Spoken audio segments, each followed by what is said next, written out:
Olá! Mais uma vez, seja bem-vinda, seja bem-vindo a esse nosso sexto encontro do módulo de ética. Vamos lá! Bom, vocês devem se recordar que no nosso encontro passado eu apresentei para vocês uma perspectiva acerca da ética que é diferente daquelas perspectivas tradicionais, como a ética das virtudes, como a ética dos deveres ou como a ética utilitária. E também é diferente daquele conceito de deontologia, né? Para deontologia, a ética é basicamente um conjunto de princípios ou de regras que precisam ser obedecidos por pessoas que estão num determinado ambiente. Então, essas pessoas devem agir, fazer o seu ofício a partir daqueles princípios e daquelas regras. Então, a definição de ética que eu apresentei, a partir da ética da alteridade, ou seja, ética como consideração pelo outro, vai além das perspectivas tradicionais e vai além dessa pequena perspectiva da deontologia. Mas ela é, ao mesmo tempo, simples e também profunda. E o que principalmente caracteriza a ética da alteridade é a precedência da responsabilidade sobre a liberdade. Vocês poderiam me perguntar, mas espera aí, Zé, você está dizendo então que sob a ética ou a perspectiva ética nós não temos liberdade? Não, opa, não é isso. A liberdade continua sendo um valor de primeira grandeza, seja um valor moral, seja um valor institucional. Porém, do ponto de vista das relações éticas, a liberdade não pode ser utilizada como desculpa para que nós nos isentemos da responsabilidade que nós temos sobre o outro. Na verdade, pessoal, sob o ponto de vista da ética da alteridade, a própria responsabilidade ela é condição para o exercício de uma liberdade encarnada, de uma liberdade presente no mundo da vida, onde nós necessariamente convivemos com outras pessoas. Então, se eu for pensar a liberdade não teoricamente, mas a liberdade concretamente, isso que eu chamo de uma liberdade encarnada, eu não posso desconsiderar as inúmeras mediações que nós temos a partir das relações que nós vivemos, queiramos ou não. Nós estamos no mundo e vivemos essas relações. Nós estamos no mundo e, como tal, nós precisamos nos relacionar com as outras pessoas. E esta relação, de uma perspectiva ética, como já disse, ela é sempre tomada a partir da responsabilidade que eu tenho sobre o outro. Por isso, ética é consideração pelo outro. E isso, como nós também vimos no nosso encontro passado, implica esses dois níveis de afetação, de patos, a simpatia e a empatia. Pois bem, simpatia e empatia, pessoal, isso são coisas necessárias na nossa vivência de maneira geral, no que eu vou chamar do mundo da vida, mas também nas nossas vivências institucionais, profissionais, acadêmicas e por aí vai. E essa empatia, ela pode ser vista a partir do que eu vou chamar aqui de 4 eixos ou 4 dimensões. Uma primeira dimensão significa ver o mundo sob o ponto de vista do outro. Significa a capacidade de assumir a visão em perspectiva, ou seja, não é a visão exclusivamente do meu lugar, mas também a visão do lugar do outro. E repito aquilo que eu comentei no nosso encontro anterior. Isso não significa que nós possamos sentir como o outro sente. Não. como o outro sente, só o outro. Mas a ética, por meio da empatia, ela nos pede que nós nos coloquemos no lugar do outro exatamente para poder olhar o mundo em perspectiva, olhar o mundo do lugar do outro, para enxergar o mundo não como eu enxergo, mas como o outro enxerga. Tá? Isso faz muita diferença, pessoal. A segunda característica é a da compreensão, compreender os sentimentos. É por isso que eu falei, dei uma certa relevância ao patos, porque é necessário conhecer? Sim, é necessário conhecer o outro. Só que antes mesmo de conhecê-lo, é necessário compreendê-lo. Note, quando eu faço a pergunta quem é o outro, isso já carrega em si um esforço de colocar o outro sob algum tipo de rótulo, ok? Então, antes de rotular, antes de perguntar quem é o outro, é preciso uma disponibilidade para compreender o outro. Isso vem com a empatia. A outra dimensão é aquela da humanização. Significa o seguinte, olha, considerar o outro como ser humano que ele é. Tá? E antes de se apressar em fazer avaliações acerca do outro, em dizer ele está certo ou ele está errado, compreendê-lo como um ser humano que tem uma história própria, um ser humano que tem certamente limites, mas que tem também muitas qualidades e virtudes, um ser humano que tem, como qualquer outro ser humano, os seus erros e os seus acertos. E a quarta dimensão da empatia, como vocês estão vendo aí, é a da produção do entendimento. Quando nós olhamos o mundo em perspectiva, ou seja, buscando o lugar do outro, como nós compreendemos o outro e humanizamos o outro, isso tem como, se não um resultado necessário, mas tem como uma grande probabilidade exatamente a produção de entendimentos.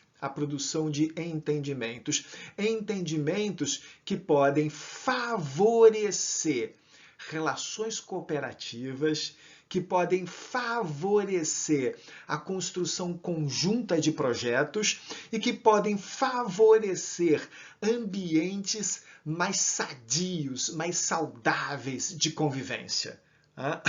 Então, a empatia, que é um atributo próprio da ética da alteridade, tem essas 4 dimensões que precisam ser exercitadas. Notem o que eu falei. Precisam ser exercitadas, porque isso não vem naturalmente, ok? É preciso um esforço sincero para que isso aconteça. Uma boa maneira da gente entender a empatia é relembrando esta pessoa que vocês estão vendo aí, que é o José da Trino. Muito provavelmente, nesse momento, vocês estão perguntando, mas quem é mesmo José da Trino? Não faço a mínima ideia de quem ele seja. Talvez alguns de vocês, talvez você, de fato não conheça, nunca tenha ouvido falar do José da Trino. Ou talvez você conheça dessa forma. José da Trino foi um personagem importante da cultura carioca, da cidade do Rio de Janeiro, sobretudo entre o final da década de 1970 e o início da década de 1990. Por esses anos, José da Trino ficou muito conhecido como profeta gentileza. o Profeta Gentileza. E ainda que vocês não tenham ouvido falar no Profeta Gentileza do Rio de Janeiro, e ainda que vocês nunca tenham visto ou conhecido o Profeta Gentileza, certamente vocês já ouviram a frase mais conhecida do Gentileza, que é essa que vocês estão vendo no slide: gentileza gera gentileza. Nesse período que eu vou chamar de vida pública, onde o Profeta Gentileza circulava, sobretudo pelo centro do Rio de Janeiro, fazendo pinturas que hoje em dia seriam chamadas de grafite, fazendo pinturas em lugares públicos, o que ele sempre expressava é que o nosso mundo contemporâneo ele vem sendo consumido, corrompido pelo egoísmo, pela maldade e pelo ódio, que impede que as pessoas enxerguem nas outras pessoas seres humanos assim como elas. Então, por isso ele dizia: se nós tratarmos os outros com gentileza, a gentileza, então, crescerá de forma exponencial. E é exatamente lembrando do Profeta Gentileza que eu quero trazer para vocês essa paráfrase, digamos assim, né? Como a gentileza gera gentileza, a empatia gera empatia.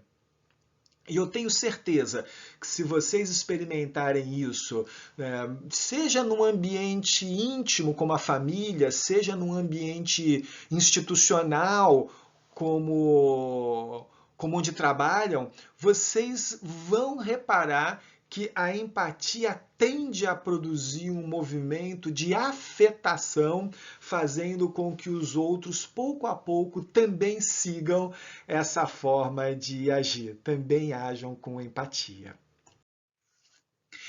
E mais do que isso, em se tratando de ambientes profissionais, em se tratando de ambientes institucionais de maneira geral, a empatia, ela tem uma aplicação que vai para além das relações pessoais que nós temos em ambiente profissional. Ok? Claro que é muito bom, que é positivo que a gente tenha relações pessoais interessantes, sadias, inclusive cultive amizades.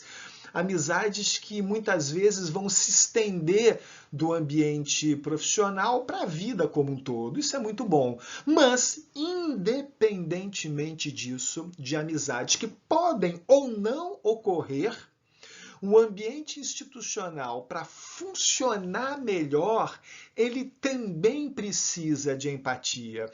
Portanto, a ética da alteridade, ao apresentar o elemento da empatia como seu carro-chefe, ela também ajuda exatamente na convivência profissional e, mais do que na convivência, na gestão do ambiente profissional, do ambiente institucional.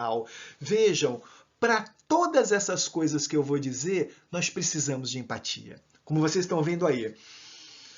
Para colaborar de forma bem-sucedida, ou seja, fazer com que uma dada equipe se relacione de forma colaborativa e tenha sucesso nos seus fins, nas suas finalidades, é preciso a empatia.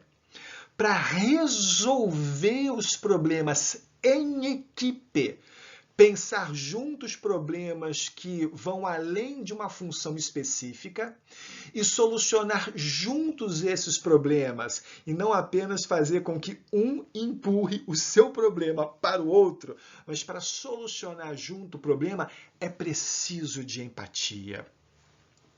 Para conduzir mudanças institucionais, se nós precisamos fazer ajustes, se nós precisamos fazer mudanças, se nós precisamos produzir adaptações, para isso é imprescindível a empatia, já que cada um será afetado de uma maneira.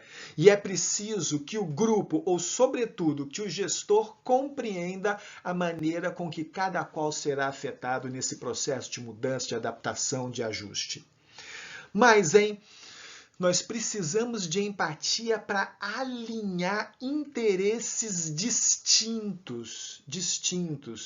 Vocês podem pensar, mas espera aí, no ambiente corporativo todos têm os mesmos interesses. Isso se eu pensar de uma forma mais ampla. Não é?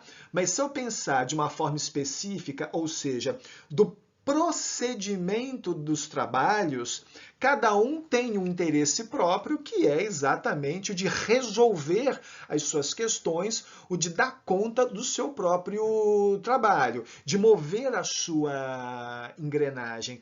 Agora, quem vê num quadro mais amplo, como gestor, por exemplo, ele sabe como uma engrenagem se liga a outra engrenagem. Tá? Então, para que a gente possa alinhar interesses distintos de pessoas do grupo, de setores diferentes do grupo, é preciso empatia.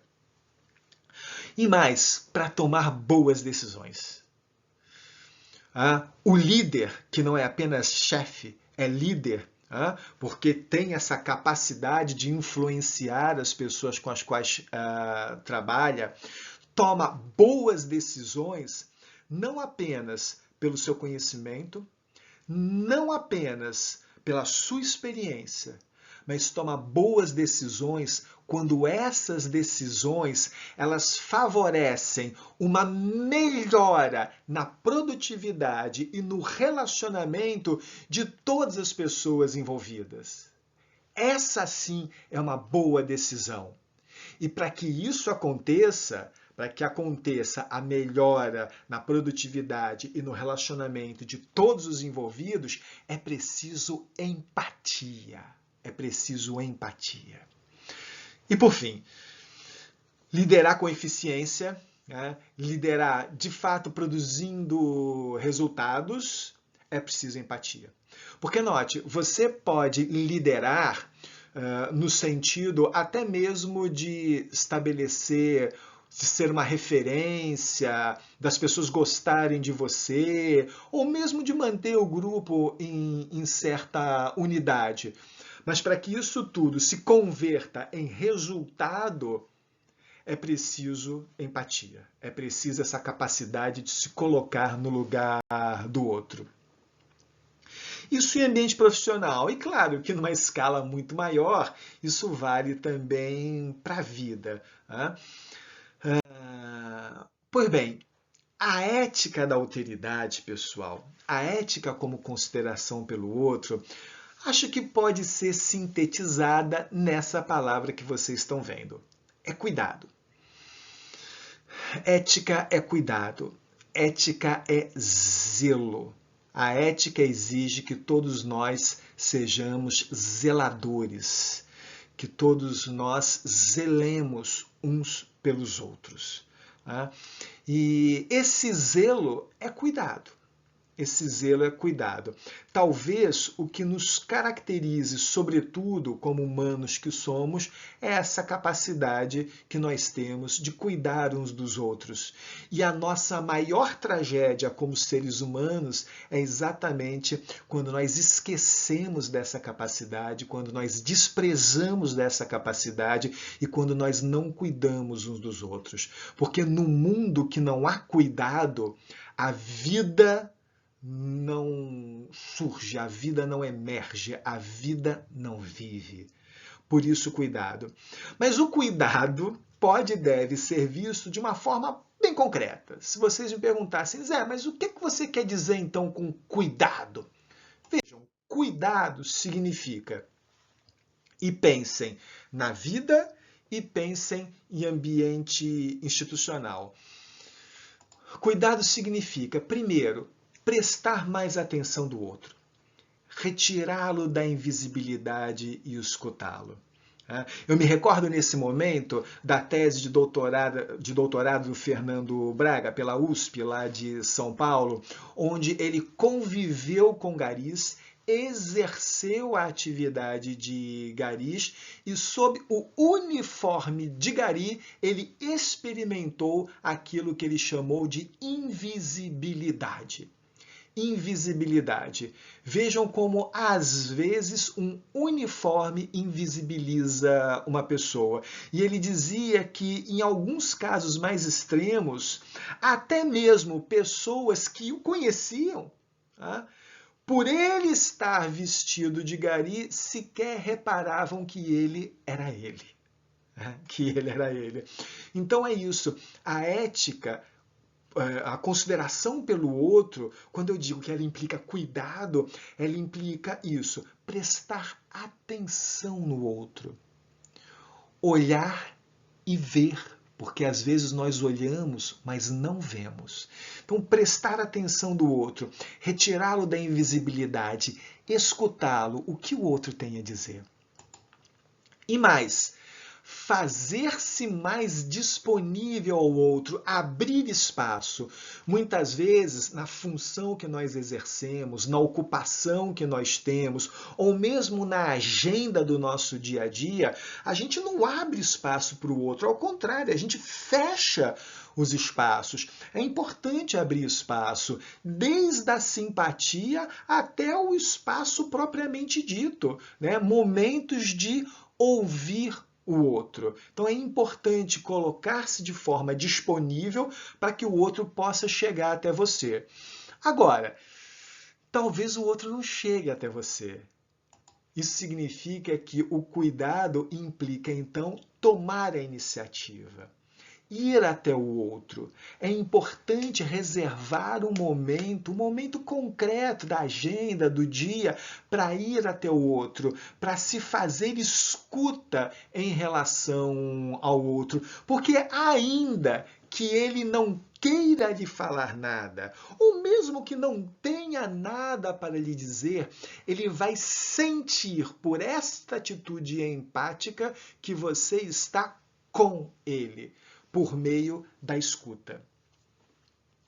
E, por fim, o cuidado significa humanizar as relações, valorizar mais as pessoas do que os procedimentos. Procedimentos podem ser refeitos, pessoas não podem ser refeitas. É isso. As pessoas são aquelas e elas precisam ser cuidadas. É isso. Muito bem, pessoal, muito bem. Chegamos aqui ao fim desse nosso encontro. Mais uma vez, coisa para vocês pensarem, coisas para vocês refletirem, né, em relação à vida, em relação à atuação de vocês, né, a atuação institucional. E não terminamos ainda. Pensem nisso, fiquem atentos e eu te vejo no nosso próximo encontro. Valeu, tchau, tchau!